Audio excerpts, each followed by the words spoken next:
আয় আল্লাহ, আমি যে গুনাহগার, কুকুরে আমার দেখলে তার শরম লাগে। আল্লাহ, কুত্তা যার বাড়িতে থাকে ওই মালিকের বাতের মার খাইয়া সারা রাত ঘুমায় না, মালিকের বাড়ি পাহারা দেয়। আমি তোমার কুচি কুচি নিয়ামত খাইয়া গুনাহ করে করে জীবন ধ্বংস করে দিয়েছি। কুকুরে দেখিলে মোরে শরম লাগে,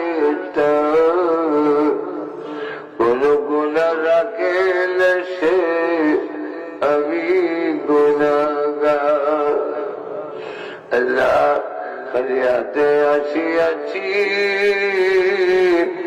দরবারে তোমার, গুনাহ সারা কোনো কিছু নাহি রে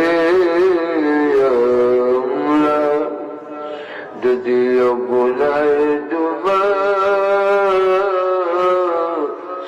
নেকি